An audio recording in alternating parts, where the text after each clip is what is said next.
Hey, you. Yeah, you listening to this podcast. Do you want to know how you can make your own?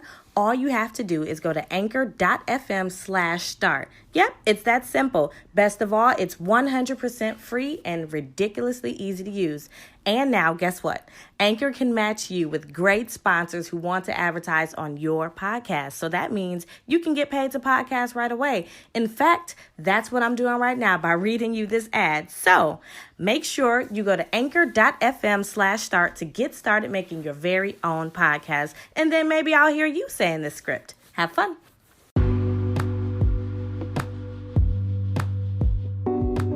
Hello, we are back with the special bonus episode. And, I make these, I typically try to plan out my content, but sometimes content just creates itself. So I actually had some time to write this out before I got on the mic. But anyway, I'm going to dive right in. So earlier in the series, I did a piece on enforcing your boundaries in a Black home as an adult and setting a little context there. Sometimes in my 31-year-old body, I'm an adult, I'm taking care of myself, I'm on my own. I don't really ask for much, and when I do, it's seldom. Sometimes I struggle seeing myself as an adult in the eyes of my elders, and I know that's really true, or kind of similar within Latinx households as well. So I have a lot of really good friends where it's like, dang, like they would say things like, I don't even want my mama to know I smoke, or I don't want her to know I'm talking to this guy or this or that. And it's like, it even got to me like coming to the point where I'm like, I'm the same way too. And I'm like, dang, I don't want my parents to know that I do some of these things too. It even gets all the way down to, when I first moved out on my own, I was afraid to open more than one cereal box, or I would always watch like, wait a minute. Like, this is my house. I bought this stuff. I have the luxury of doing with it what I please. So I've definitely gotten better in loosening those shackles of Black parenting. So I try to do things with my son very firm, but different, right? So he definitely does have freedom of choice most of the time, and I try to present it in a way that's easy for him to comprehend. So, he's only 7. He can't comprehend big level, high level decision making. So this particular episode is talking about boundaries and parenting. So I think everyone knows that when your parents become grandparents, they lose their damn mind. It's like they forget all rules, all everything. That part is okay, but the part where a lot of us struggle is things that we enforce in our household is sometimes not respected by our elders. For example, if it's something minor that they did at home, like didn't do a chore, and then they're like, oh, well, he can come over here and play. If it's something major, like get in trouble at school, oh, no, he can still come over. And it's like, no, absolutely not. The punishments and the consequences that I have here has to be carried out and respected. Even if you don't agree with it, you have to respect my decision, because I look at parenting like this. It is my job as a parent to not only sometimes make decisions on behalf of this person. So this person can't even make decisions for themselves. So it's my job to teach him how to make decisions, how to be independent, and not shield him and protect him from consequences. That's called enabling. That's why we have a lot of grown people walking around here feeling entitled, and that's not what I want. So I clash with my parents a lot. And if you have a sneaky child like mine, that is just very, and you know what? Let me backtrack. I want to speak life into my son. That was bad of me. If you have a clever son like I do, let's speak life and positivity. A clever son who is very determined and persistent to get something that he wants, he will scheme and trick to do it. And sometimes it does cause conflict. And what brought this episode is very recently, Christmas night, I believe, he asked to go by his uncle's house. And he begged me to go over there. Like, I want to go over there with my cousin. Please, we want to play Roblox. So, like, I contacted the uncle, and he's like, yep, I'll drop him off in the morning because I have to work. And he's asking all of the questions that, a logical adult would do. So he's like, what time is his bedtime? Does he eat meatballs? Because I was going to make meatballs. Does he sit down and watch movies? I'm going to put him in a tub. Like stuff that his own, unfortunately, father does not even ask me, So, and he's been there before. So, and he lives 4 minutes away. So I feel very comfortable and my son going over there because, if there was a concern, he wouldn't ask. You know what I'm saying? Like, kids are avoided with places that they don't want to go. So, he knew that he still had Christmas presents at my parents' house. And my dad was working on a car, so I'm like, we're going to have to go the day after Christmas to go get him. So I don't know if he called them or if my parents called him on his little cell phone that they got him. And he just put it on so thick. Like, I always have to go places I don't want to go. I don't want to be here. I just wanted to come there. And then so they called me, obviously right out of care and concern. And they're like, he sounds so sincere. And they were definitely giving me that vibe that they were going to go pick him up. And I'm like, y'all, he's fine. He's fine. Literally begged me to go over there. And I'm like, bottom line is he's trying to get those Christmas presents.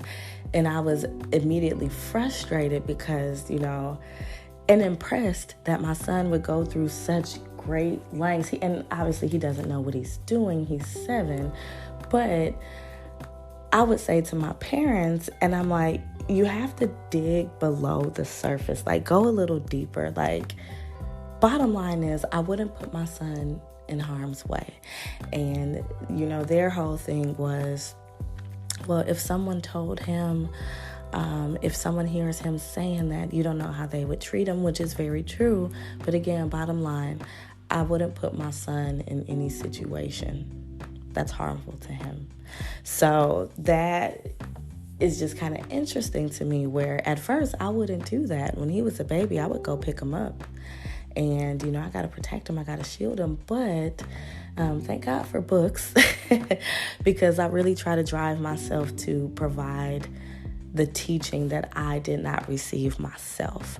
So it's growth, and I'm enforcing that growth, and it's uncomfortable for some of the people around me who are culturally used to kind of raising a child alongside the daughter. And it's not to say that I'm shielding help, but I have to do this in my household. He has to see me as an authority figure. He has to respect me, and you have to get on board with what I'm doing. Because life has consequences, right? So if you have to write lines, then you have to write lines. If you have to not play with your toys for the day, then that's just what you have to do. You know what I mean? And I never use homework as a punishment either. Because I want him to enjoy homework. So that's just a little caveat there. Like, don't use homework as a punishment. You don't want your kids to hate it. But sometimes it is very hard with parenting because, when he was younger, we would go to my parents' house and he would do things like climb on things that was obviously dangerous. But, he's a kid. He's going to climb. And I would tell him to get down, and then my dad would cut in right away like, he's all right. And I had to have, several conversations to say, hey, you can't usurp or undermine my authority as a parent. Like, if I'm not here, fine, whatever. You gonna take him to children's because I'm not.